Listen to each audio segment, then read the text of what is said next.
SP madam के पति को मरे हुए 2 साल बीत चुके थे। एसपी मैडम चौराहे पर एक फकीर को रोज खैरात दिया करती थीं। एक दिन फकीर ने मैडम से कहा, आप मुझसे निकाह कर लें। फिर मैडम ने फकीर के साथ जो किया। लेकिन दोस्तों, कहानी बहुत दिलचस्प है।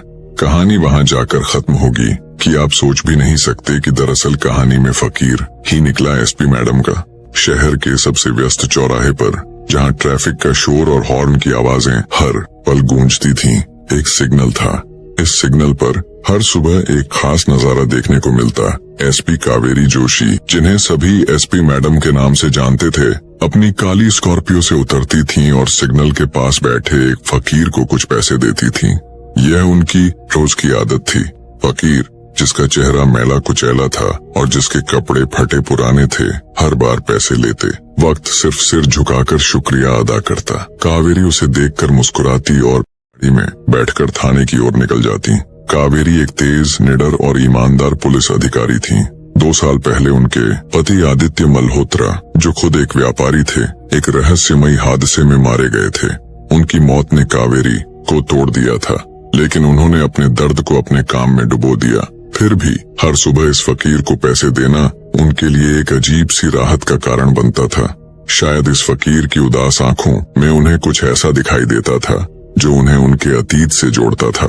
एक दिन बारिश की हल्की फुहारों के बीच कावेरी ने हमेशा की तरह फकीर को पैसे दिए, लेकिन उस दिन फकीर ने कुछ ऐसा कहा जिसने कावेरी को चौंका दिया। उसने धीमी और कर्कश आवाज में कहा, मैडम, आप मुझसे निकाह कर लें। उन्होंने फकीर की ओर देखा, जैसे वे जानना चाहती हों कि क्या वह मजाक कर रहा था।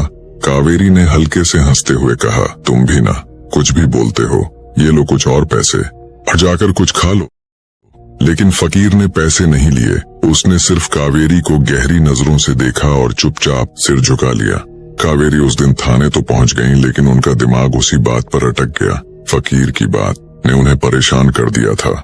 उसकी आंखों में कुछ ऐसा था जो उन्हें बार बार आदित्य की याद दिला रहा था। रात को घर लौटते वक्त उन्होंने सोचा, शायद मैं ज्यादा सोच रही हूँ।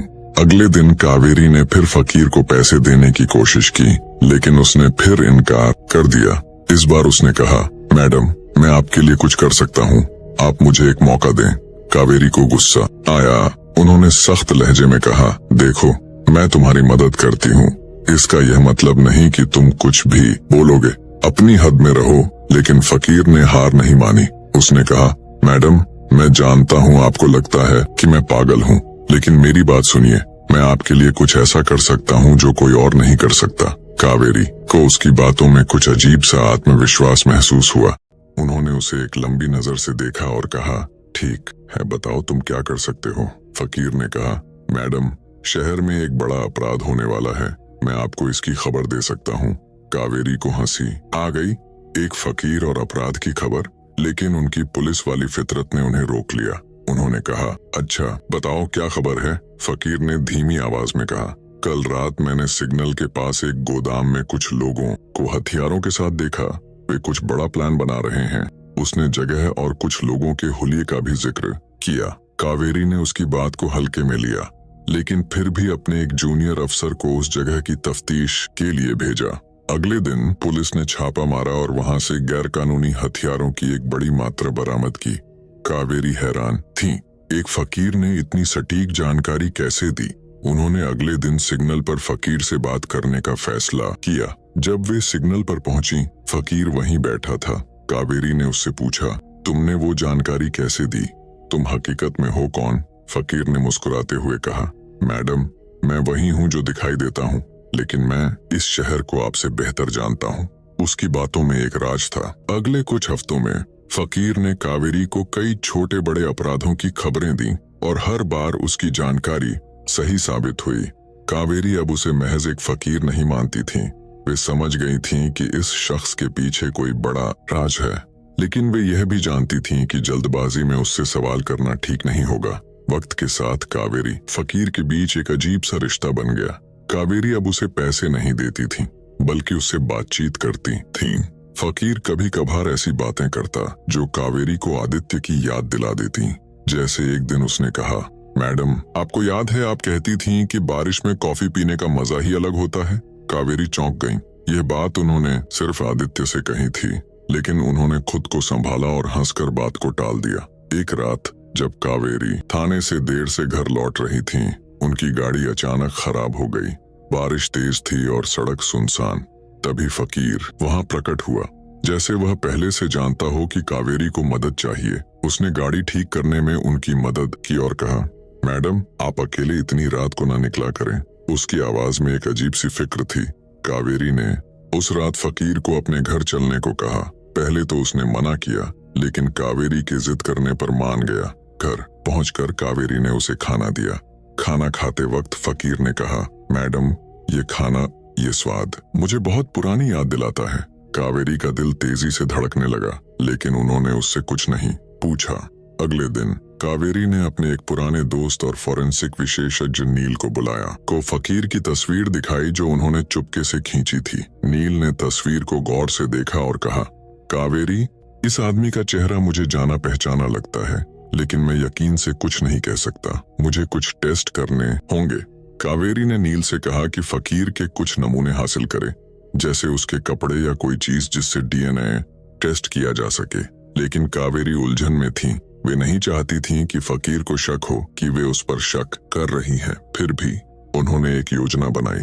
एक दिन कावेरी ने फकीर को अपने घर बुलाया और कहा, मैं तुम्हें एक नई शुरुआत देना चाहती हूँ, तुम यहाँ मेरे साथ रह सकते हो। फकीर ने पहले तो मना किया, लेकिन फिर मान गया। कावेरी ने सोचा कि अगर वे फकीर को करीब रखेंगी तो शायद उसका राज खुल सके।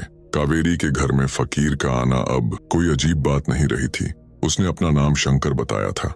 कावेरी ने उसे अपने घर के पिछले हिस्से में एक छोटा सा कमरा दे दिया था, जहां वह रह सकता था। शंकर ने पहले तो बहुत मना किया, लेकिन कावेरी की जिद के आगे उसे झुकना पड़ा। कावेरी का मकसद सिर्फ शंकर की मदद करना नहीं था। वे यह भी समझना चाहती थीं कि यह आदमी जो सड़कों पर भटकता है, इतनी सटीक जानकारी कैसे देता है, जो कावेरी को बार बार आदित्य की याद दिलाता था। लेकिन वे इस ख्याल को बार बार झटक देती थीं। आदित्य तो मर चुका है, वे खुद से कहती थीं। अब शंकर कावेरी के घर में रहने लगा था, लेकिन वह दिन भर बाहर ही रहता। वह सिग्नल पर जाता, अपने पुराने अंदाज में लोगों से भीख मांगता और शाम को चुपचाप लौट आता। कावेरी ने उससे कई बार पूछा, शंकर तुम अब भी सिग्नल पर क्यों जाते हो? मैं तुम्हें जो चाहिए दे सकती हूँ। लेकिन शंकर हर बार मुस्कुरा कर कहता, मैडम सिग्नल मेरी दुनिया है। लेकिन शंकर हर बार मुस्कुरा कर कहता, मैडम सिग्नल मेरी दुनिया है। एक दिन कावेरी को थाने से एक तुरंत कॉल मिली। शहर के एक बड़े व्यापारी सूरज गुप्ता के गोदाम में आग लग गई थी। ये वही गोदाम था जहां कुछ हफ्ते पहले शंकर की सूचना पर पुलिस ने छापा मारा था। कावेरी तुरंत मौके पर पहुंची। आग इतनी भयानक थी कि गोदाम का आधा हिस्सा जलकर राख हो चुका था। लेकिन वहां कुछ ऐसा मिला जिसने कावेरी को चौंका दिया। आग में बचे कुछ कागजों में एक पुरानी तस्वीर थी, एक आदमी की जो कावेरी के पति आदित्य से हूबहू मिलता जुलता था। तस्वीर के पीछे लिखा था, आदित्य 2018 गुप्ता एंटरप्राइजेज। कावेरी का दिल जोर जोर से धड़कने लगा। उन्होंने तस्वीर को अपने बैग में रख लिया और थाने वापस चली आईं। उस रात वे सो न सकी। क्या यह वाकई आदित्य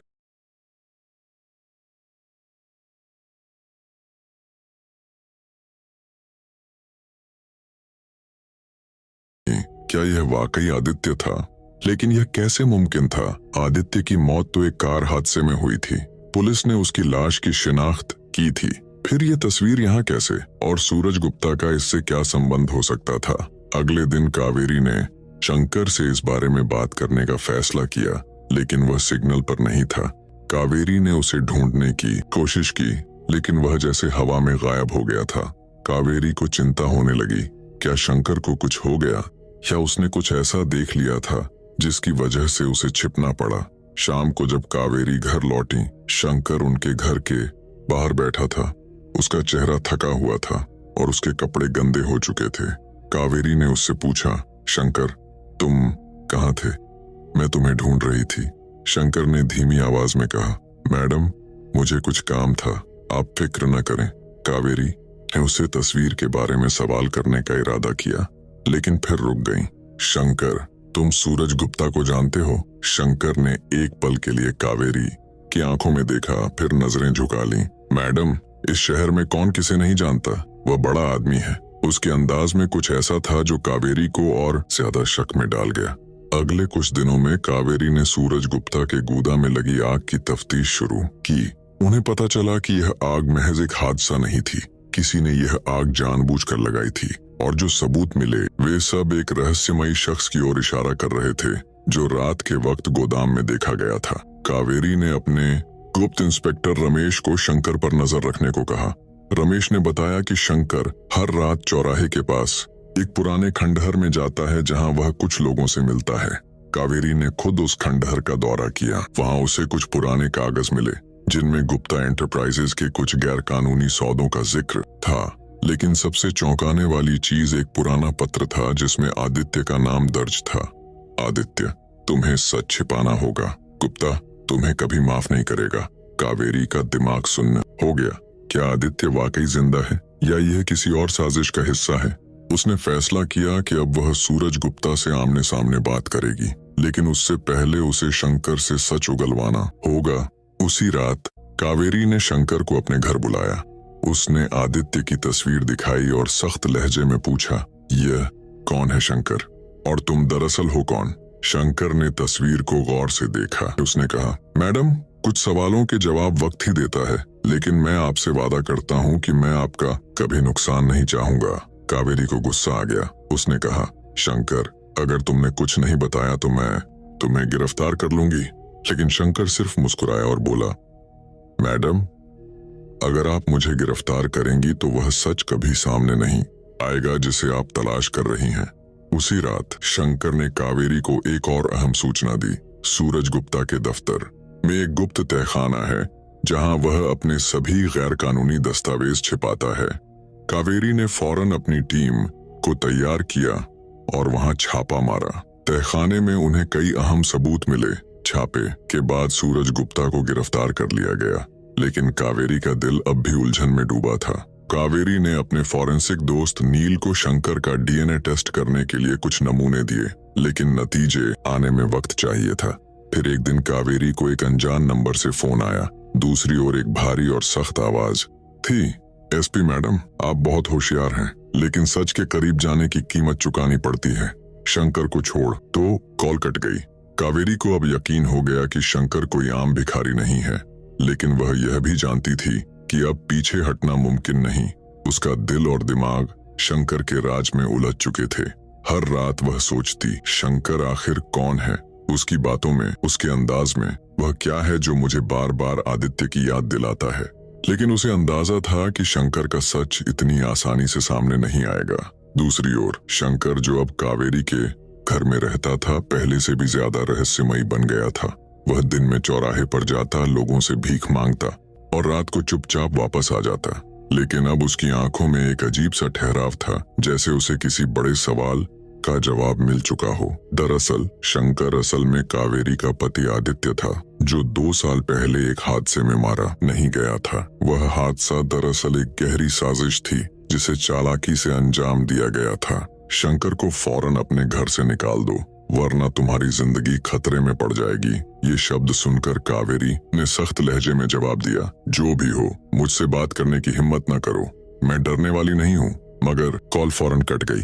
कावेरी ने तुरंत अपनी टीम को अलर्ट किया और उस नंबर को ट्रेस करने का हुक्म दिया। ट्रेसिंग से पता चला कि कॉल एक पुराने गोदाम से की गई थी जो सूरज गुप्ता की कंपनी के नाम पर रजिस्टर्ड था। कावेरी को यकीन हो गया कि गुप्ता की गिरफ्तारी के बावजूद उसका नेटवर्क अब भी सक्रिय है और शंकर शायद वह भी इस जाल का एक अहम हिस्सा है।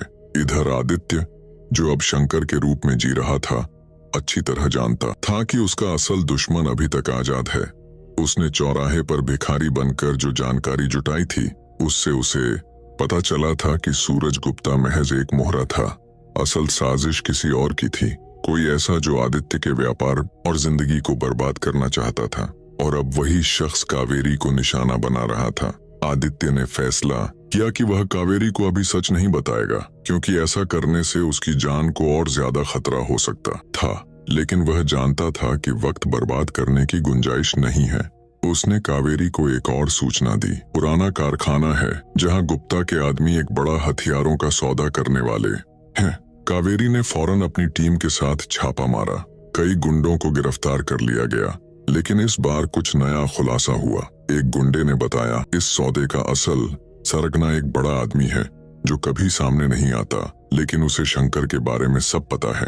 कावेरी ये सुनकर चौंक गई।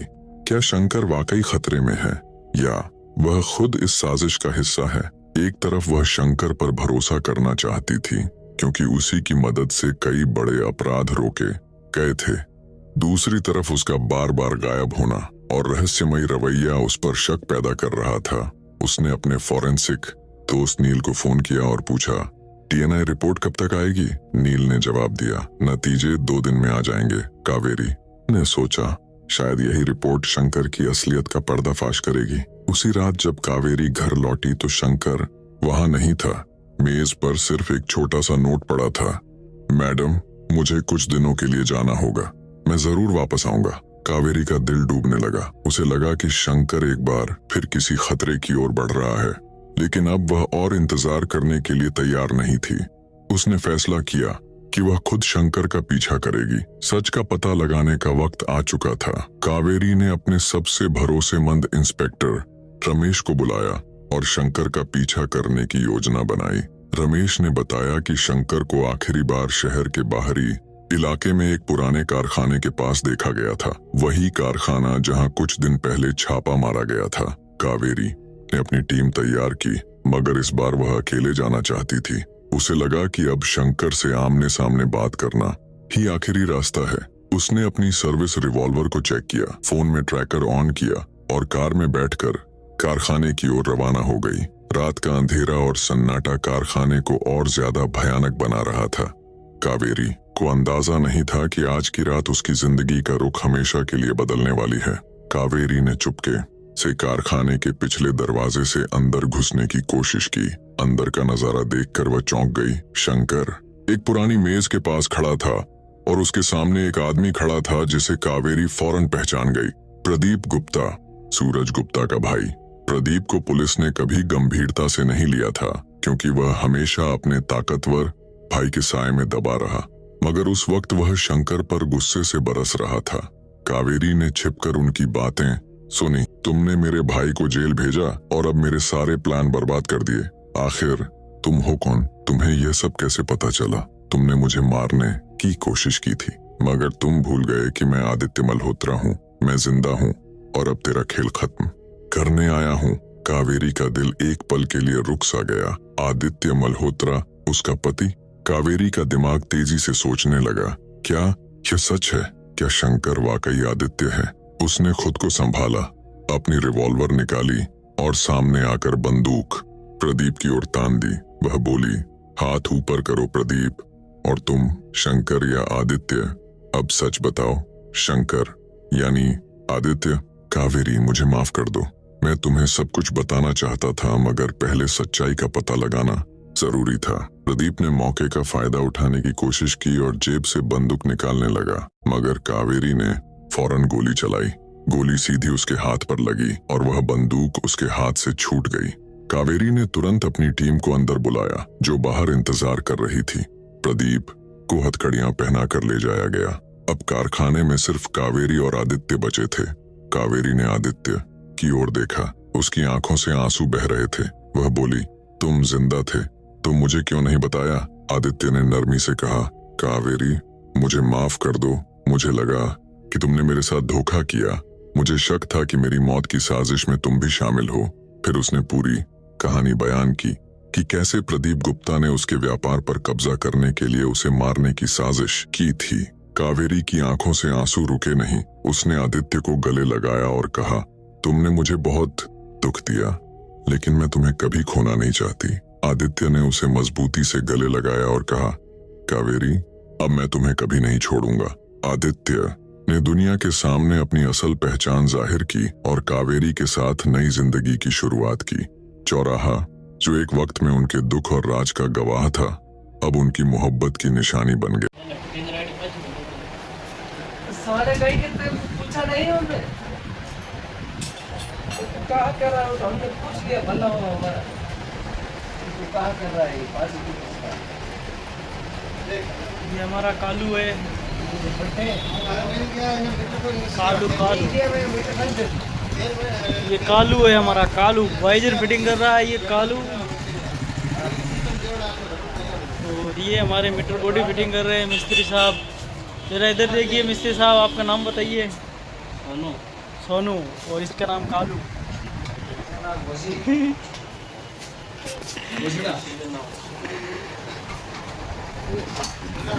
बनना भाग गया, बनना का बड़ा था। वो रात में ले दो बढ़िया। ये दुकान है हमारी। ये है काम चोर आदमी, उधर छिया में क्या कर रहा है।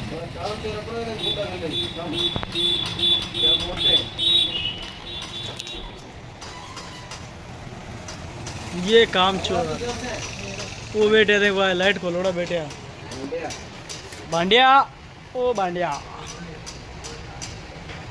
ये देखो काउलिंग इस तरह लगाई जाती है।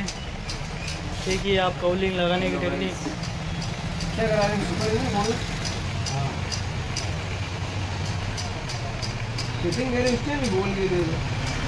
काउलिंग,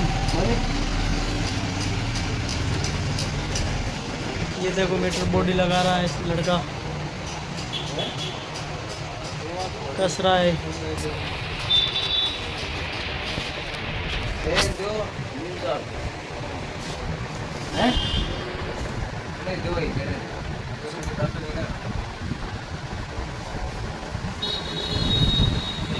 ये इस गाड़ी का वाइजर है।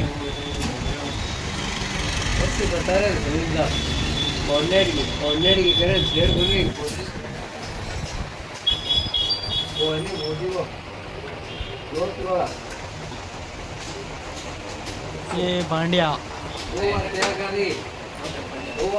ये भांडिया हमारी दुकान का सबसे बड़ा भांडिया।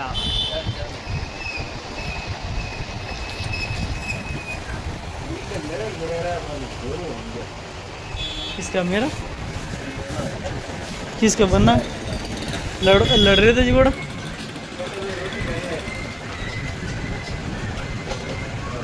एक दूसरे कवे दे रहे।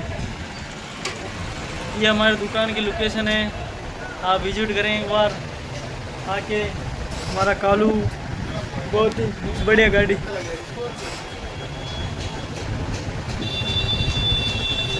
ये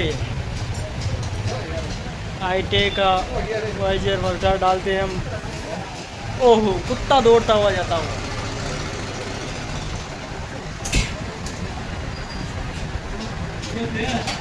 3:20 हो चुके हैं हमारी घड़ी में।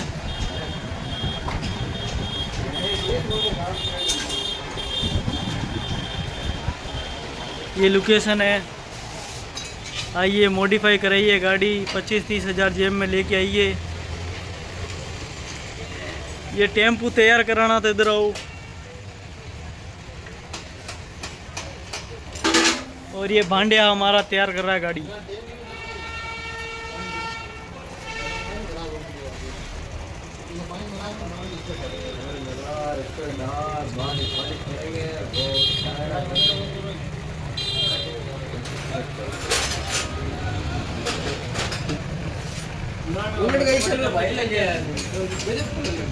किसका?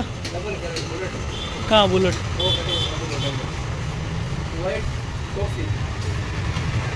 ये असलम बा, अपने ज़माने के सबसे भारी मिस्त्री, राजदूत के टॉप गियर सेट करते थे।